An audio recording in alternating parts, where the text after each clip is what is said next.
네, 시청자 여러분 안녕하세요. 신정원 이용규의 부동산 세븐입니다. 이제 더운 날씨도 많이 지나고 선선한 가을이 되었죠. 어느덧 이제 부동산 세븐도 5회차를 맞이하게 되었습니다. 저희 이제 애니하우스는 여러분들과의 더 많은 원활한 소통을 위해서 이번에 페이스북 페이지를 오픈하고요. 이번 방송부터는 이 페이지를 통해서 방송을 진행할 예정입니다. 그래서 관련 내용이나 부동산 등에 관한 여러가지 정보 등에 대해서 지속적으로 업데이트할 예정이니 여러분들도 많은 참여와 질문 부탁드립니다. 참고로 지금 애니하우스 페이스북 공식 홈페이지 좋아요를 누르는 공식 이벤트가 진행 중이니까 게시글에 좋아요를 꾹 누르시고 올 가을에 어울리는 책 선물도 받으시면 좋겠습니다. 자, 그러면 오늘도 본격적으로 부동산 세븐을 시작해 보겠습니다. 저와 함께 방송을 이끌어 주실 이용규 실장님 모셨습니다. 네, 반갑습니다. 이용규입니다. 짧은 시간이지만 여러분께 알찬 정보를 제공해 드리겠습니다. 네, 부동산 경매 물건에 대해서 한 걸음 더 나아가보는 경매 물건 한 걸음 더 코너인데요. 오늘은 시청자 여러분 또 그리고 투자자분들께 큰 위험이 될 수 있는 선순위 가등기에 대한 케이스를 사례와 함께 살펴보겠습니다. 참고로 가등기에 대해서 간단하게 살펴보면 가등기는 본등기를 할 수 있는 법적 요건을 아직 갖추지 못한 경우에 장래에 내가 행할 본등기의 순위를 내 순서를 확보하기 위해서 임시로 하는 등기를 말하고요. 재밌는 것은 본등기의 순위를 미리 정해두기 때문에 나중에 본등기를 한다고 해도 이 가등기 시점에 의해서 내가 미리 순위 보전되는 효력을 갖고요. 그래서 가등기에 기해서 이제 본등기가 이루어지는 경우에는 가등기 후에 이루어진 여러가지 처분행위 그리고 권리 등에 대해서 실제 본등기의 권리와 저촉되는 경우에는 모두 실효되거나 혹은 말소가 된다. 되겠죠. 예. 그래서 이것이 이제 가등기, 특히 선순위 가등기의 굉장히 무서운 점인데요. 또한 이제 가등기는 두 가지로 나눠볼 수 있는데 채권 보전을 목적으로 한 담보 가등기와 조금 전에 말씀드린 것처럼 내 순위 보전을 확보하기 위한 순위 보전 가등기, 줄여서 보전 가등기, 이렇게 두 가지로 나누는데 참고로 담보 가등기 같은 경우에는 저당권과 유사한 성격으로 전혀 우리 투자자 입장에서는 위험하지 않고요. 우리가 위험한 경우에는 말소 기준 권리보다 더 앞서는 선순위 보전, 순위 보전 가등기가 굉장히 위험할 수 있다. 그래서 이럴 때는 내가 이 내용에 대해서 반드시 살펴야 된다라는 내용입니다. 첫 번째 사례는 인천지방법원에서 지난주 8월 24일에 낙찰된 부평구 부평동의 상가입니다. 여기는 이제 토지 별도 등기가 있고 그리고 가등기가 등기되어 있다는 내용인데 여기에 대해서 말씀해 주시죠. 네, 예. 이 물건 같은 경우는 집합 건물의 그 대지권이나 초지 별도 등기, 그 다음에 가등기에 대한 개념을 정확히 알아야 이 물건을 갖다가 분석할 수가 있습니다. 이 물건을 이제 한번 보시려면은 매각 물건 명세서를 한번 보면은 그 토지 별도 등기가 말소가 되지 않을 수 있다라고 인수될 수 있다라는 내용이 있습니다. 그리고 그 토지 별도 등기가 가등기권이라는 거거든요. 그러면 이 물건을 보면은 그 등기 각부에 보면은 최용수 그 씨가 그 소유권 이전 등기 했다가 본등기를 했습니다. 그 다음에 이 물건 자체는 토지와 건물이 그 최초 그 소유자가 대출 당시에 공동담보로 설정했습니다. 그러니까 이 물건은 집합 건물은 아직도 우리나라에 여러 가지 형태로 지금 존재하고 있습니다. 대지권으로 토지에 설정된 물건들이 있는가 하면은 개포동의 4단지나 6단지처럼 토지가 공유지분으로 등기된 경우가 있거든요. 이 물건 같은 경우는 바로 토지가 그 공동지분으로 등기가 돼서 대지권이 성립되는 겁니다. 그래서 가등기 후에 본등기하고 그 다음에 소유권 이전되고 나서 경매가 나왔거든요. 그래서 토지 별도 등기 내용은 토지의 가등기로서 이 물건 같은 경우는 아무 의미가 없습니다. 그래서 문제는 없습니다. 네, 우선 여기서 첫 번째는 이 토지 별도 등기는 분명히 말소되지 않는 겁니다. 이 물건 같은 경우는 우리가 선순위 가등기 같은 경우는 그 법원에서 일부 동의를 받아서 말소시키는 경우가 있지만 원칙적으로 가등기는 법원에서 말소를 시켜주지 않습니다.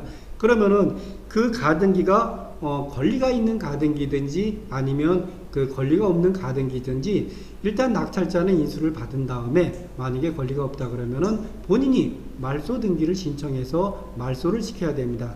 네. 그리고 여기서 이제 참고로 이 물건은 집합 건물이기 때문에 그리고 대지권이 이미 성립했기 때문에 그렇죠. 토지 별도 등기 선순위 가등기가 말소되진 않지만 우리가 실제로 위험을 겪는 경우는 그렇죠. 이 물건 같은 경우는 대지권이 성립한 이후에는 집합 건물의 소유 및 관리에 관한 법률 20조에 보면은 건물과 토지를 분리해서 별도로 매각할 수 없다라고 되어 있습니다. 그러니까 토지는 건물의 종물로서 이미 대지권이 성립된 이후의 등기는 아무 의미가 없습니다. 그래서 이 물건 같은 경우는 별도 등기인 가등기를 말소시키든 안 시키든 아무 의미가 없는 그런 사건입니다. 네. 실장님 말씀 간단하게 정리해 보면은 토지 등기부등본이 아직 별도로 남아있고 반면에 집합건물 등기부등본을 살펴보면 이 대지권이 집합건물에서 이미 성립했기 때문에 토지 별도 등기로 남아있는 가등기는 우리 투자자한테 아무런 말소되지는 않지만 토지 별도 등기를 말소시킬 수는 지금 말소되지는 않지만 우리 입장에서는 위험하지 않다. 이렇게 그렇죠. 정리해 보면 되겠습니다. 네. 두 번째 사건은 서울 동부지방법원에서 진행한 덕현 해밀아파트 2건입니다. 한 달 전인 8월 1일에 낙찰된 바 있고요. 이 물건은 재미있는 것이 선순위 가등기뿐 아니라 가처분권도 있고요. 그리고 유치권까지 신청되어 있어서 입찰전 권리사항에 대해서 꼼꼼하게 살펴봐야 되는 케이스인데요. 먼저 선순위 가등기의 위험 여부에 대해서 먼저 살펴보겠습니다. 일단 선순위 가등기라 그러면은 우리가 소유권 보전인지 아니면 담보 가등기인지 외관상으로는 확인할 수가 없습니다. 그래서 법원에서는 그 가등기권자한테 그 배당 신청을 하라고 연락을 합니다. 그러면은 배당 신청을 하면 그거는 담보 가등기로 보고 배당 신청을 안 하면은 소유권 이전 가등기를 보거든요. 이 물건 같은 경우는 선순위 가등기이면서 경매 시청 채권자입니다. 그러니까 담보 가등기가 되겠죠. 그래서 이 물건 같은 경우는 담보 가등기로서 말소 기준 권리가 되고 말소가 되는 가등기입니다. 네, 말씀해 주신 대로 앞서 또 설명드린 대로 이 물건은 선순위이긴 하지만 순위보전 가등기가 아니라 담보 가등기가 되기 때문에 우리에게 전혀 위험하지 않는 소멸되는 그런 권리가 되겠습니다. 그 다음 소유권에 관한 다툼, 즉 이제 가처분에 대한 내용이 있는데요. 이건 어떨까요? 그렇죠. 이 가등기권자 밑에 보면은 가처분이 있습니다. 한국주택 금융공사에서 가처분했는데 이 가처분은 항연이 소유권 이전에 대한 가처분입니다. 우리가 통상 말소기준 권리 이후의 가처분은 다 말소되고 이제 건물 철거를 위한 그 가처분은 말소가 안 되는 걸로 알고 있는데 말소가 된다 그래서 모든 가처분이 끝나는 건 아닙니다. 가처분권자가 본안소송에서 승소를 하면은 우리가 말소하는 것처럼 회복등기라는 게 있습니다. 그래서 다시 가처분이 회복되면서 소유권 보존이 이루어진 항연있게 말소가 된다 그러면 이미 그 가등기 자체도 말소가 같이 되겠죠. 그러면은 문제가 발생할 수 있는 그런 겁니다. 그래서 모든 가처분이 말소 기준 이유라 그래서 우습게 넘어갔다는 나중에 문제가 발생할 수가 있습니다. 그럼 이 케이스에서 지금 가처분권이 만약에 그 소송을 통해서 승소하면 가등기가 말소되고 경매가 무효된다고. 그렇죠. 왜냐면은 가처분 자체가 승소를 한다 그러면 황연이 소유권이 말소가 돼버리거든. 그럼 황연이 소유권에 의해서 가등기 됐던 것 자체도 말소가 돼버리죠. 그러니까 줄줄이 말소되니까 나중에 문제가 발생하는 겁니다. 그럼 경매 자체가 무효가 되겠죠. 그리고 이 가등기권자 같은 경우는 상계 처리 신청을 했었거든요. 그래서 자기가 채권만큼을 상계하고 이제 그 나머지 돈을 갚으려고 그리고 소유권을 넘겨하려고 그러는데 혹시라도 이게 가처분이 나중에 본안소송에서 이겼다. 그러면은 문제가 발생하는 거죠. 그래서 항상 가처분은 어떻게 진행됐나 꼼꼼히 확인한 다음에 입찰을 해야 될 것 같습니다.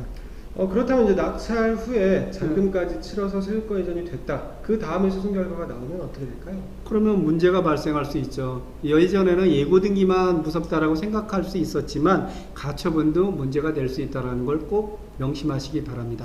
그럼 이 케이스에서는 지금 요 소유권에 관한 다툼이 있기 때문에 이 소송 결과를 이 소송이 종국되거나 이 소송 결과에 대해서 명확하게 확인하기 그렇죠. 전에는 유찰하면 안 되는. 그렇죠. 가처분이 소유권 그 이전에 대한 가처분이라 그러면 항상 신중하게. 근데 소유권 이전 가처분이라도 그 전에 저당권에 의해서 경매가 된다면 하등의 문제는 없겠죠.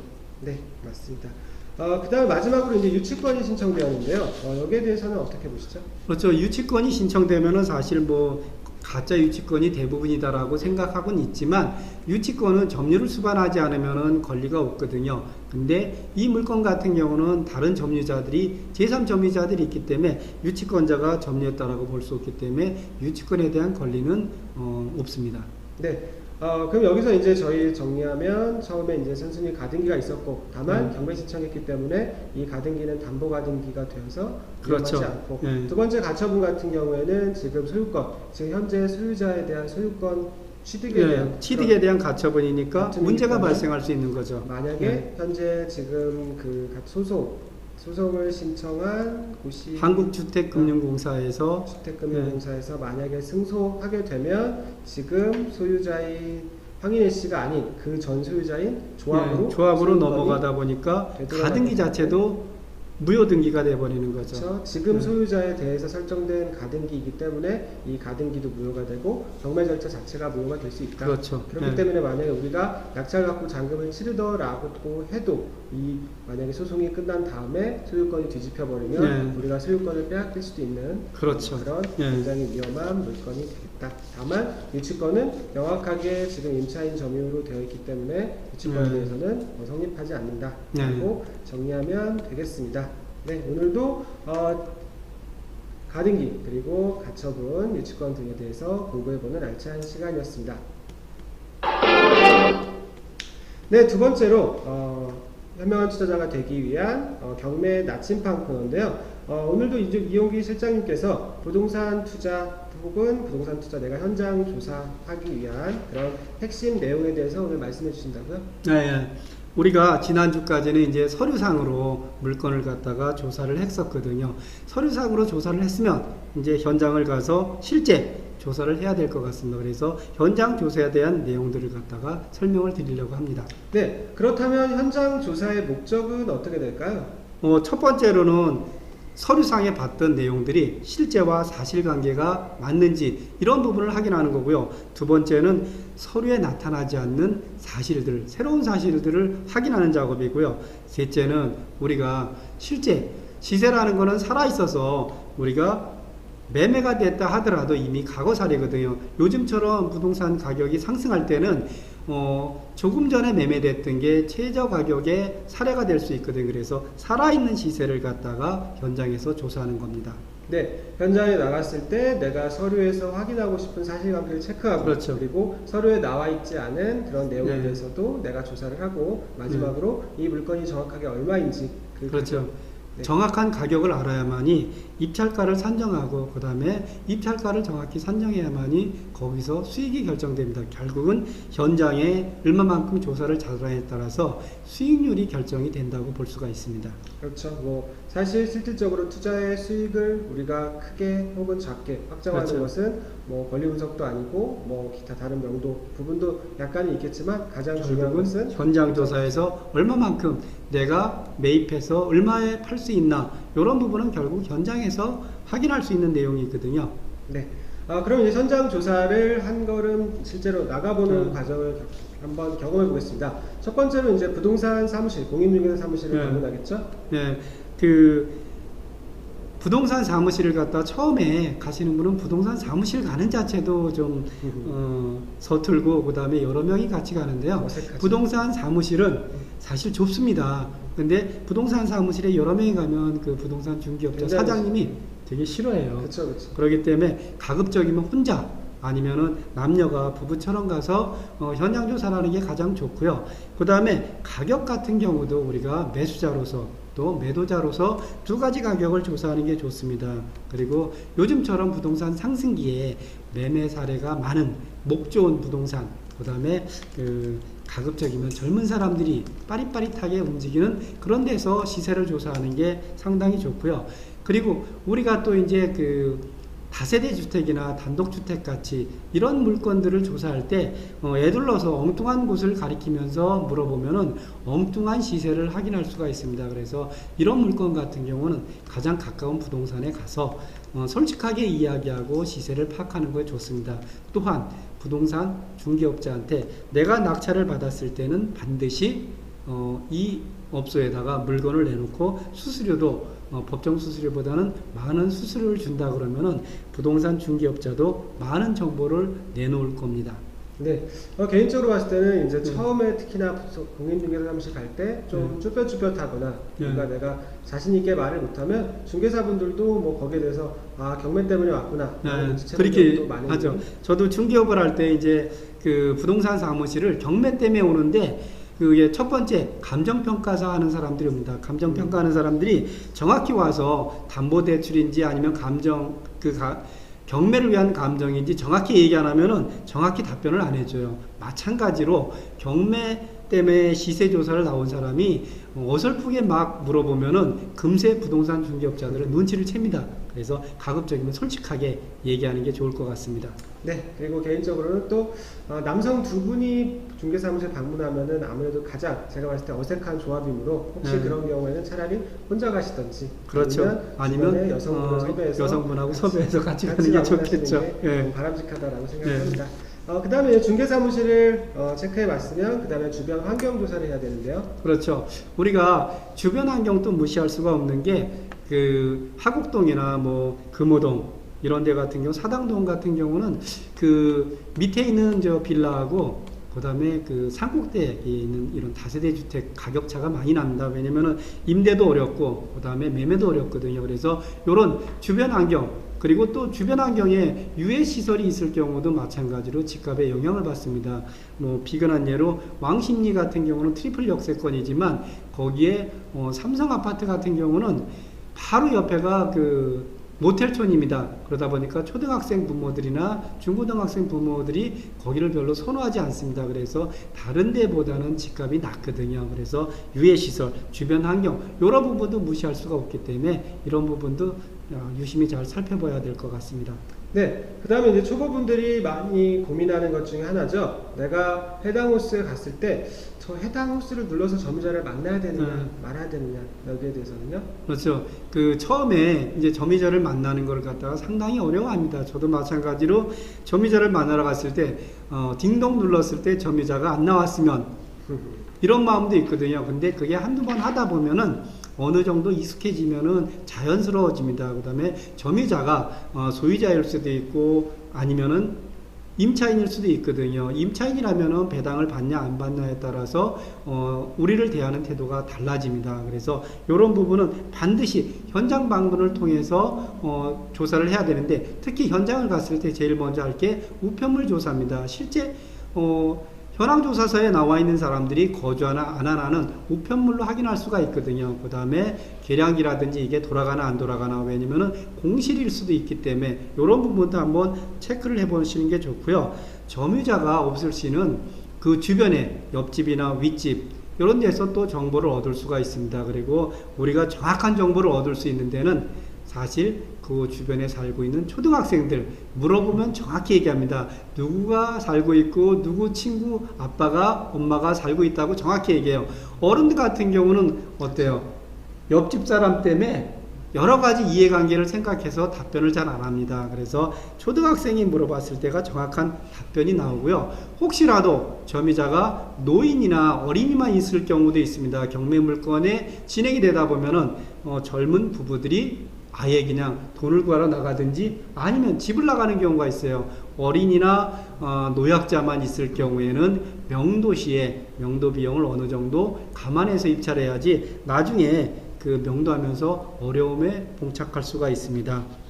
그리고 이제 특히 다가구 주택 같은 경우는 점유자들이 많거든요. 다가구 주택 같은 경우는 배당을 받는 임차인을 선택하고 특히 오래된 사람을 통해서 그 현황을 조사하면 정확한 현황이 나옵니다. 그 소유자를 통해서 현황 조사하는 경우도 있고 임차인을 통해서 현황 조사도 하지만 우리가 오래된 사람이 그 임차인이 그 건물에 대한 내역을 정확히 아니까 이런 부분, 특히 상가 같은 경우는 상가 임차인이 그 우리가 상가 한산보증금 때문에 실제하고 그 세무서에 신고한 금액이 다를 수가 있습니다. 그래서 이런 부분은 주변 시세 확인하고 그 다음에 임차인하고 1대1 면담을 통해서 정확히 조사하는 게 좋을 것 같습니다.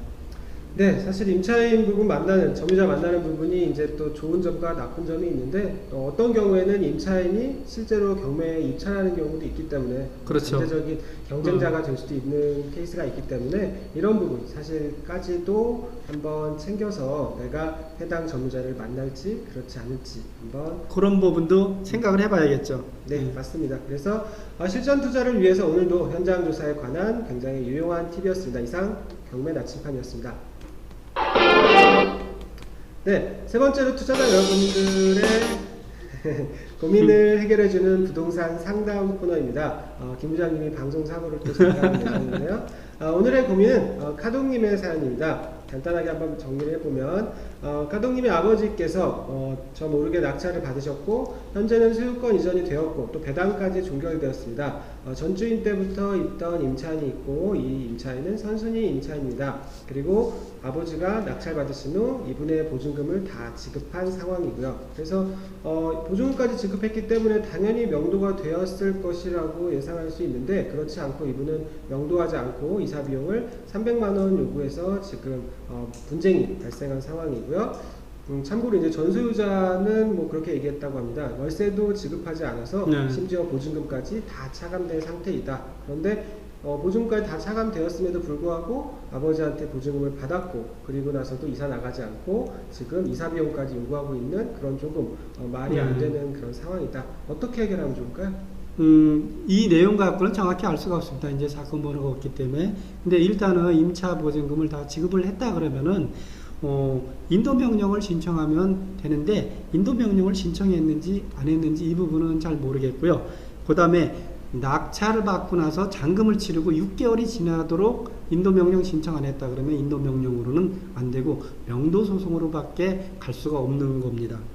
설마 잔금 치르고 6개월은 아직 되지 않았을 거다라고 생각을 그렇죠. 하는데 그리고 이런 임차인 같은 경우는 이제 우리가 소유자 같은 경우가 좀 이렇게 미리 손을 써서 임차 보증금 중에 월세를 안 냈을 경우는 법원에 얘기를 하면은 임차 보증금을 배당해서 배제시켜 버립니다. 그렇기 때문에 혹시라도 그 임차인이 월세를 안 냈다 그러면은 소유자께서는 법원에다가 임차인이 월세를 안 낸 부분을 갖다 배당 배제 신청해 버리면은 배당을 안 해줍니다. 근데 이제 이미 배당까지도 다 진행이 네, 되었다라고 그랬으니까 하니까 이미 끝났으니까 할 수는 없죠. 그건 어쩔 수 없고 네. 지금 상황에서는 인도명령 신청이 만약에 되지 않았다면 바로 인도명령 신청을 그렇죠. 하는 것이 가장 네.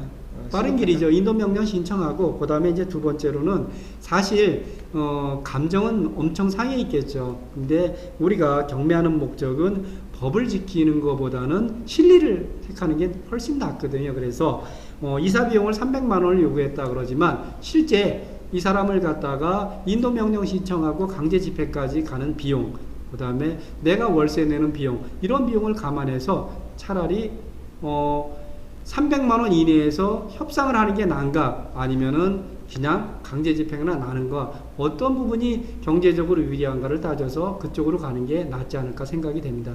네, 실제로 사실 뭐 강제 집행을 했을 때 뭐 속이 우려날 수는 있겠지만 발생하는 비용도 적지 않고 그렇죠. 그 과정에서 마찰도 있기 때문에 인도명령에 의해서 강제 집행을 실행을 하되 다만 우리의 목적은 말씀하신 대로 수익을 위한 것이니 협상을 지속적으로 병행하면서 그렇죠. 이사 비용을 아예 안 주기는 어렵고 이미 이제 상황이 지나갔으니까 약간의 이제 이사 비용을 그렇죠. 지급하면서 해결하는 것이 억울한 마음은 이해가 가지만 그래도 우리 투자자 입장에서는 가장 합리적인 그런 해결 방안이다라는 말씀이셨고요. 그리고 또 한 가지는 지금 이제 원래는 임차인이 이사를 나간 다음에 이 카동님 가족이 입주를 해야 되는데 지금 집에서 월세를 부담하면서 까지도 지금 손해를 보면서 기다리고 있다라고 합니다. 그러면 이 임차에 대해서 뭐 임차 임대료에 대한 부당이득 관하시고 이 부분은 어떨까요?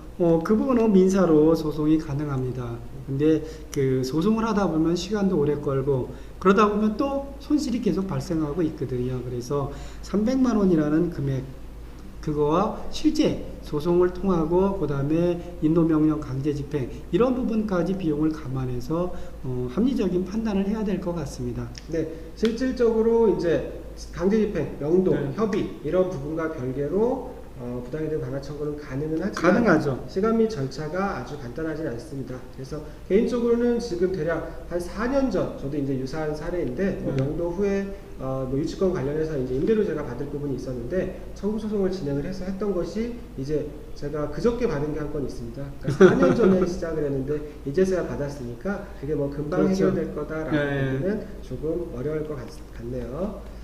그 다음에 이번에 이제 다음 코너로 넘어가겠습니다. 네 번째로 이번에 신설된 낙찰가를 맞춰라 코너입니다. 저와 이용기 실장님께서 매주 경매 물건, 다음 주에 진행되는 경매 물건 중 하나를 선정해서 그 물건에 대해서 한번 간단하게 이야기를 나누고 또 예상 낙찰가를 맞추는 코너인데요.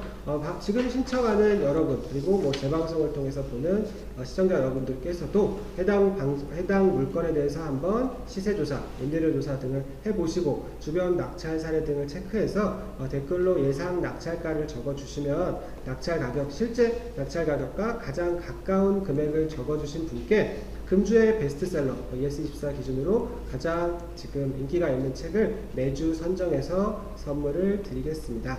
많은 참여 부탁드리고요. 오늘의 낙찰가를 맞춰라는 다음 주 화요일 9월 6일에 진행되는 서초구 방배동의 대형 다세대입니다. 2016 타경 10만 127번 사건인데요. 서초구 방배동 거봉빌라 전용 71.87평입니다. 여기에 대해서 한번 실장님도 말씀해 주시겠어요? 이 거봉빌라 같은 경우는 이제 95년도에 됐으니까 좀 연식이 상당히 오래됐죠. 주변의 빌라, 새 빌라 같은 경우는 시세가 18억에서 23억까지 갑니다. 그 다음에 그 연수가 좀 오래된 빌라는 뭐 최저 13억까지 가고 있거든요. 그래서 요거는 연수가 좀 오래되다 보니까 아무래도 상대적으로 가격은 좀 낮지 않을까 생각이 됩니다. 네, 그러면은 실장님과 제가 한번 예상 낙찰가를 동시에 적어서 공개를 하고 또 간단하게 이야기를 나눠보겠습니다.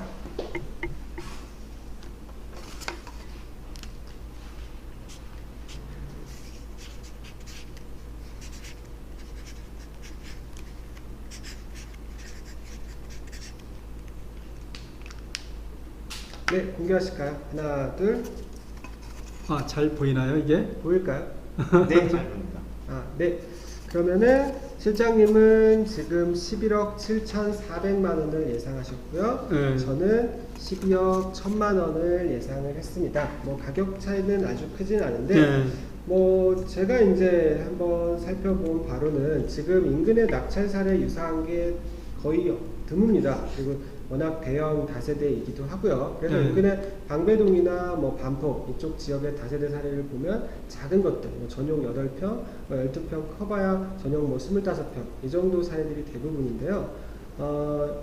이럴 때는 이제 지역별 특성에 따라서 이제 가격을 추정을 하는데 이 지역은 뭐 당분간 재개발이나 재건축 이슈가 없다 보니까 전용 면적 기준으로 인근 낙찰된 물건의 이제 평당가를 보고 대입해 보는 것도 하나의 방법이 될 수 있습니다. 그래서 딱 하나 이제 유사 사례가 있는데 2016 타경 1190번 사건 같은 경우에 나중에 한번 보시면은 이것도 이제 방배동이긴 하지만 위치는 조금 다릅니다. 그래서 이 물건이 이제 지난달에 8억 원에 낙찰된 바가 있는데 평당 전용 면적 기준으로 한 1,527만 원 선이 됩니다. 그래서 이 물건은 지금 입지면에서 봤을 때는 설해초와 방배중 그리고 반포와 맞닿아 있는 본 물건이 조금 더 좋고 그리고 거래 용이성과 복층이라는 면에서는 1190번 그 비교 사례 물건이 조금 더 낮기 때문에 본 물건은 뭐 대략 1,600만 원 조금 넘는 수준의 낙찰될 가능성이 있지 않을까 싶어서 저는 한 11억 5천에서 12억 초반 정도로 예상을 했고 그리고 인근 실장님 말씀하신 것처럼 유사 이 정도 95년 90년대 초반에 준공된 다세대가 대형 다세대가 13억에서 16억 원 정도에 거래되고 있는 걸 봤을 때 최종적으로는 12억 1,000만 원 정도에 되지 않을까 예상을 해봤습니다. 그래서 시청자 여러분들도 한번 물건에 대해서 인근 낙찰 사례와 한번 그리고 거래된 내용들 보시고 여기에 대해서 가까운 입찰 가격을 한번 적어주시면은 여기에 대해서 한번 다음 주 화요일에 결과 나오고 그 다음에 저희가 실제 방송에서도 살펴보겠습니다.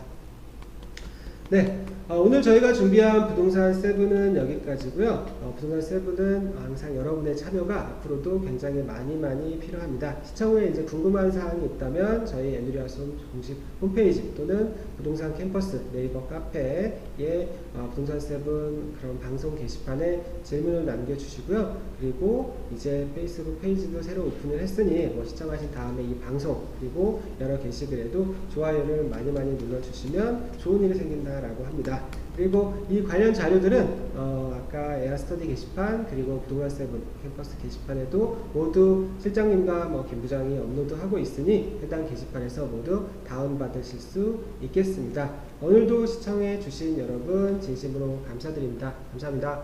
감사합니다.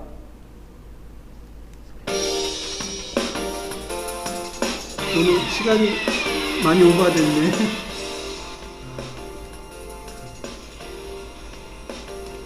30분 정도. 30분 됐네.